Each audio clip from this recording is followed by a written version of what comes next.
गांव का गरीब किसान हाल। एक छोटे से गांव में एक गरीब किसान रहता था जिसका नाम रामू था। रामू की जिंदगी बहुत सादा थी, लेकिन उसकी मेहनत और लगन बेमिसाल थी।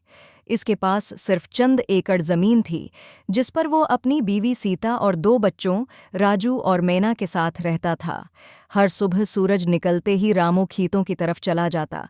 वो अपने खेतों में मेहनत करता, फसलों की देखभाल करता और जमीन से बेहतर पैदावार हासिल करने की कोशिश करता। लेकिन गांव में खशक साली ने उसकी जिंदगी को मुश्किल बना दिया था। बारिश न होने की वजह से फसलें खराब हो गई थीं और रामू की मेहनत का कोई फल नहीं मिल रहा था। रामू की जिंदगी में मुश्किलात का एक और पहलू भी था। उसके गांव में एक बड़ा जमींदार सरदार जी रहता था, जो अपनी ताकत और दौलत की बना पर लोगों को तंग करता था। सरदार जी ने अपनी ज़मीनों पर गैर कानूनी तौर पर पानी का कनवा लगा लिया था, जिसकी वजह से दूसरे किसानों को पानी की शदीद कमी का सामना करना पड़ता था। एक दिन जब रामू खेतों में काम कर रहा था, तो उसने देखा कि सरदार जी के लोग उसकी फसलों को तबाह कर रहे हैं। रामू ने फौरन उनसे कहा, "ये मेरी मेहनत का नतीजा है, बराह करम उसे मत तबाह करो।" लेकिन सरदार जी के लोग उसकी बात सुनने के बजाय इस पर हंसते रहे। रामू दिल ही दिल में सोचने लगा कि उसको कुछ करना होगा। उसने फैसला किया कि वो अपने गांव के लोगों को इकट्ठा करेगा और उनकी मदद से सरदार जी के खिलाफ आवाज होगी उठाएगा। इसने सब लोगों को एक जगह जमा किया और उन्हें अपनी कहानी सुनाई। "हम सब एक ही मुश्किलात का सामना कर रहे हैं," रामू ने कहा। "हमें मिलकर अपनी आवाज बुलंद करनी होगी। अगर हम एक साथ होंगे तो कोई भी हमें दबा नहीं सकता।" गांव के लोगों ने रामू की बातों पर गौर किया और उसके साथ मिलने का फैसला किया। उन्होंने सरदार जी के खिलाफ एक एहतिजाज करने का फैसला किया।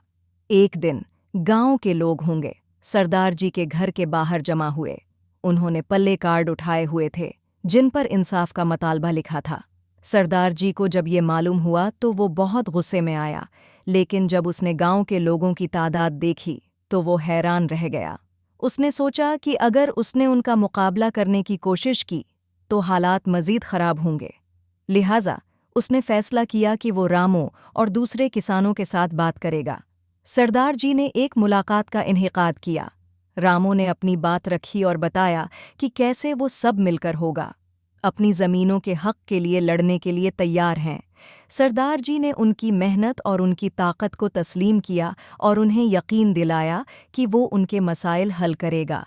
कुछ हफ्तों के बाद सरदार जी ने गांव में पानी की एक नई स्कीम शुरू की, जिससे हर किसान को पानी फराहम किया गया।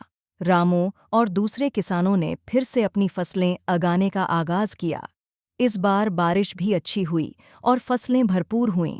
रामू की मेहनत और लोगों के इत्तेहाद ने उनकी जिंदगियों में बेहतरी ला दी। अब वो खुश थे और गांव में खुशहाली का दौरा था। गांव के लोग एक दूसरे के साथ मिलकर काम करते, खुशियों का जश्न मनाते और मुश्किलात का सामना एक साथ करते थे।